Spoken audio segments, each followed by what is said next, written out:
お疲れ様です。新田真也の北川です。今日もね、フェルト教室始めていきたいと思います。はい、皆さんお待たせしました。ついにやっと犬のね、レッスン動画作りました。で、今回はチワワ編ということで、チワワのね、フレーム作品を作ってみようというところで動画を作っています。ちょっとね、シリーズ何個になるかわからないけれども、ひとまずね、ベースの作り方と目玉の作り方をね、今回はお届けしたいと思います。ぜひね、見ながらね、ブラックタンのチワワ、ぜひ一緒に作ってみてください。はい、それじゃあね、本編の方に行きます。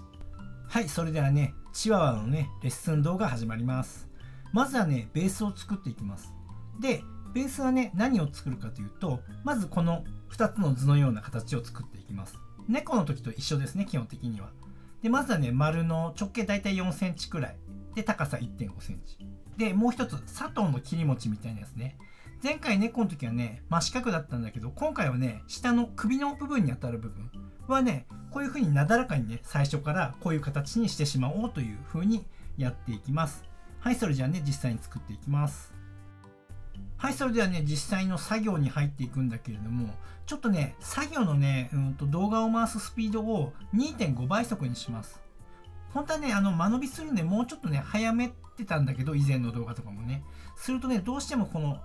速度が速すぎて、ちょっと何をやってるかこう、見れない部分があったみたいなので、ちょっとね、速度を落とします。で、2.5 倍速にしてるので、ちょっと速いなって感じる人はね、再生速度を落としてね、見てください。するとね、動きがわかると思うので。で、このベースを作るときにすごく気をつけてほしいのが硬さで、みんな硬くしようとしすぎで、逆にやわすぎんでもダメだよ、もちろん。だけどある程度の硬さが必要なんだけど、だからといってガッチガチに固める必要はないからね。で、ガチガチにしちゃうと何が起きるかっていうとさ、みんな分かってると思うんだけど、このニードルフェルトっていうのはこのニードルで刺してね、でニードルにさ、針にさ、返しがついてるでしょ、細かくね。で、返しに毛を引っ掛けて他の毛と絡ませるっていうことで、こう固めて形を作っていくっていう技法だから、これね、それを針だからさ、どうしても刃物と変わらないんで、金属でね。で、それを何回も何回も刺してると何が起きちゃうかっていうと、この羊毛の毛、繊維自体を中で何度も何度も刺すことによってみじん切り状態になっちゃうのね。するとある程度の毛の長さがあるから絡められるのに、みじん切りになっちゃうとさ、もうなんていうかの、繊維がこう細切れになっちゃって絡む要素がなくなっちゃうっていうか、絡む長さがなくなっちゃうから、するともう中でね、固めようとした結果、もう細切れになっちゃって全然絡まってくれなくて、もうサクサクになっちゃう。それを防ぐためにはもう刺しすぎ注意しかないので、あまりガチガチに固めないっていうことをね、ちょっとまず注意してください。普段自分が固めすぎだなって思ってる人はね、少しね、やわめぐらいでいいから。やわかったら作ってる途中で、ここ柔らかいなと思ったらその分だけ足してね、少し硬くしてってね、修正することはできるんだけど、ガチガチに固めちゃうとそれをやわくしてあげることはもうできないから、ちょっとね、固めすぎに注意というところでね、やってみてください。はい、画面の方はね、今ね、こう固めていったんだけど、なんていうかな、薄かった部分、やわかったところに少しずつまた毛を足して補強してってやってるんだよね。で、ざっくりとでいいんだけど、だいたい4センチくらいで、高さが 1.5 センチくらい、これも同じく4センチくらいで、これね、ちょっとね、分厚すぎ、2センチあるんで、1.5 センチくらいがいいです。でね、これ、やわさね、硬さ、これ、結構これぐらい柔らかいんだから、これ以上ガチガチにしないこと。そこ十分注意。じゃあね、これをね、つなげていきます。で、まずね、こう、斜めに刺すような感じでさ、この丸と四角をくっつけてあげる。で、裏返して、これね、表面を刺してんじゃなくて、すごい奥までしっかり深く刺して、丸と四角を接続部分をつなげてるんだからね。で、だいたい外れなくなったら、それだけじゃ弱いので、周囲を補強していくっていう感じ。ここはねしっかり刺していってあげる。なんていうかな、このつなぎ目の段差をきれいになくすぐらいのイメージでいいんで、しっかりと全体的に刺し固めていって、このねつなぎ目を見えなくしてあげるような感じ。見てたらそこまでね貼り付けてる羊毛の厚さないでしょ。結構薄いんだけれども、それをしっかりと刺して取れないようにしてあげる。これね、刺す針の深さ見てほしいのね。今ねこれね細針で刺してんだけど、で今持ち替えて、これは極細針です。極細針だとしっかりと締め込めるんで、深く刺してんだけど、細針ちょっと太めの針になってきたらあまりもう深く刺してないんですよ僕は。だから、中はもう十分固まってるから、その柔らかい表面の部分だけをしっかり固めてあげるっていうことをやってます。これを太い針でレギュラー針とかでやっちゃうと、やっぱりね中の繊維傷つけやすいし、であとは常に深く刺してしまう人っていうのは、もう中心部はさ何度も何度も刺してるから、もうどんどん中の方が硬くなっていくから、そこを同じ場所を深く刺しちゃってると中からね繊維が崩れていくので、だからこう深く刺せばいいってものじゃないから、その刺し加減っていうのをね自分でしっかり感覚を捕まえてやってください。はい、ここまでできたらねちょっとね下書きをしていきます。でね、チワワの顔こんな感じで凹凸ができてるんだよっていうのをねちょっとねイメージしてください。いつも言うんだけど、ほんと大事なことって完成形をしっかりとイメージできてるかどうかなのね。それが自分の頭でこういう形だな、これを作ろうってイメージができてないと、それを形に表すことは絶対にできないからね。だからしっかりと完成をイメージしてあげるっていうこと。はい、ここからはねチワワを作るので目の土台を作ります。こんなイメージです。チワワの場合ってほら目が大きくてグッと前に出てるから、それをね表現するためにベースで目の土台を作ります。でサイズ的にはこんな感じで、高さが2ミリぐらいあればいいかな。でその丸の大きさ自体は 1.5 センチ。今回はね12ミリの目玉を使うから、その目玉がしっかりと乗せれるくらいの土台を作っておきます。やり方はねやりやすいように作ればいいんだけれども、僕はこうやって手元で丸めて、でこの目の周囲から固めていって貼り付けたら、上からね平らになるように少しずつ固めていってあげる。でさっきね見せた図のように完成形をイメージしながら、だいたいこう沈み込まない程度の硬さまで固めていくっていう感じです。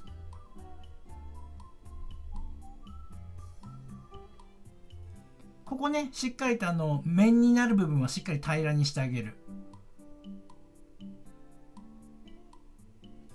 でいきなりガチガチにする必要ないから、ちょっと調整していくので、ここからで反対側も同じく周囲をしっかりと差し込んでいって、でずれなくなったら真上からねしっかりと平らにしていく。で適度な硬さにしていく。ここはそんなに深く難しく考えないで、ちょっと目のね土台を作るっていう感じでやってもらえればいいかなと思います。あまりねこれふわふわだと意味がないので。でねこれはねちょっとねやばかったんでこうやって足してます。で大事なのってこういう動作なんだよね。みんなね一発でやっぱり決めようとしすぎだから、そうじゃなくてもう常にね微調整をするとか修正をするとかっていうのも当たり前だと思った方がいいよ。もうとにかく細かくね合わせながら作っていくっていう風にやってみる。はいでねちょっとこれ真上から見て、ちょっとね斜めになってるでしょ。で目がね少しね外向きになるようにねあえてね土台をそんな風にしています。はい、じゃあここからね目玉を作っていきます。でね目玉とか作るときにこれあったら便利ですよ。拡大鏡でね、僕も全然もう老眼も手伝って全然手元見えなくて、で細かい作業ができないからね、この拡大鏡を使ったらすっごい使いやすいです。すごく便利で、実際ね今回こうやって本当はねアクリル絵の具とかで使った方がいいです。だけど僕ちょっと絵の具出すのめんどくさいんでね、ポスターカラーでやってるけれども、ポスカでもいいです。こういったのでしっかりとガラスの裏側に黒目を描いてあげます。慣れればね、結構ちゃんとね丸く描けるんだけど、なかなか難しいから、でしっかりと見ながら、今度はねこのはみ出た部分、これを目打ちとかね、なんかこう先の尖ったもので少しずつね削ってあげる。そして丸くしてあげる。ちょっとねこの作業慣れるまでなかなか大変だけど、慣れたらねそんな大した作業じゃないんで。はい、じゃあねレジンに色をつけて、黒目の外側ね茶色にしていきたいので、茶色を作ります。これね、僕はレジン液でやってるけど、なんだろう、茶色いマネキン塗って固めちゃう人もいるし、結局同じことだもんね。それでもいいし、あと絵の具でやる人もいるだろうし、それぞれね自分のやりやすいやり方でいいと思うから、ちょっとやってみるといいんじゃないかな。とにかく黒目真っ黒にしないで、せっかくねガラスの目玉使うんだったら、やっぱり茶色い色を入れてあげて、そしたらやっぱりこうリアルな目に見えるから、そういう風にして入れてあげる。でレジンでやる人はこの時点で一度照射して固めてあげる。で両方やったらねこんな感じで、次白目を作っていきます。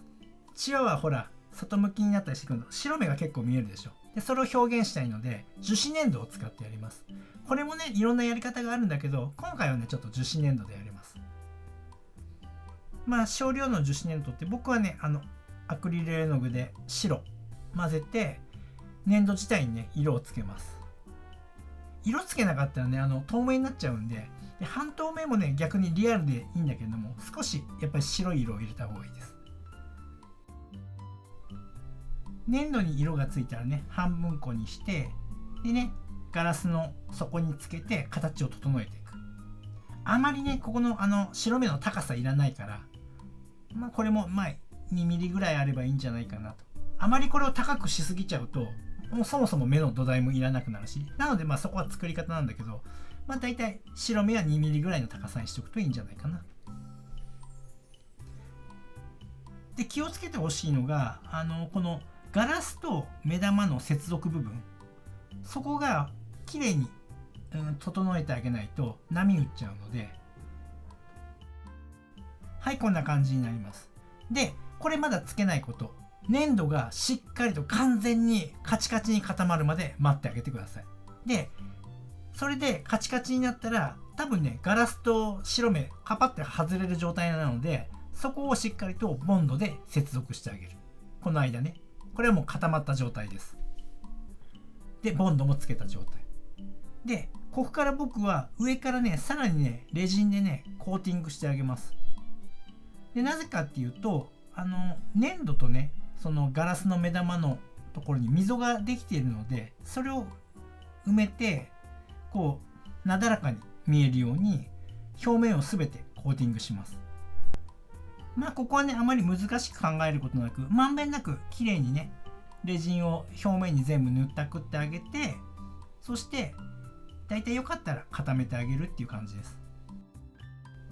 これ作業はねシリコンシートの上でやってるんだけど、やっぱりねシリコンシートの上でやった方がいいです。レジン扱う場合ですね。でこうやって上から垂らしてるから、結構ね周りになんていうかな溢れ出ちゃってるから、それも利用してつけてあげて、でこれから照射して固めるんだけど、今ねこうやって避けてあげたら無駄なレジンがつかないので、はい。でこれを剥がしてあげて、で無駄なレジンを切り取って、それで目玉は完了です。はい、まずはここまでやってみましょう。はい、レッスンお疲れ様でした。今回はね顔のベースの作り方ね、ここまではね途中までは猫とほぼ一緒で、目の土台なんていうものがあるんだよっていうのがちょっと違うところだよね。でこれはねチワワに限ったことじゃなくて、猫の時に目玉がね沈み込んじゃう人、そういう人はああやってチワワの時みたいに目の土台作るのも奥まってしまうことを防ぐ一つの手段だし、とにかくなんていうかな、ここをこういうふうに表現するにはどうしたらいいかっていうことを考えてやってみたらいろんなやり方が見つかるからね。で、今回こうやってね、白目が見えると思うんだけど、これを表現するために白目の作り方もやってみました。白目の作り方もね、たくさんあるの。やり方がいろいろね、いろんな素材、違う素材使ってやるやり方だってあるし、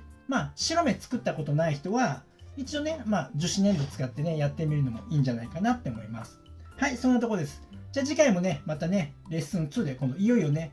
顔のね、形を作っていくところまで進みたいと思います。はい、ではね、最後まで見ていただきありがとうございました。じゃあ次回のレッスンも頑張ってください。はい、ではまた。ご覧いただきありがとうございます。このチャンネルは羊毛フェルト作家を仕事にして生計を立てている僕が、フェルト作家を目指している人やもっとスキルアップしたい人、そんな人に向けてリアルな作品の作り方だけではなく、誰も教えてくれない作家になるために必要な考え方、そういったことを発信しているチャンネルです。ぜひね、自分のスキルアップのためにチャンネル登録して活用してください。あと、公式 LINE もやっています。この公式 LINE に登録してくれた方にだけ、僕がやるオンラインレッスンなどの案内が届きます。僕から学んでみたいと思う方は、ぜひね、LINE 登録をお願いします。概要欄にリンクが貼ってあります。そこから登録してください。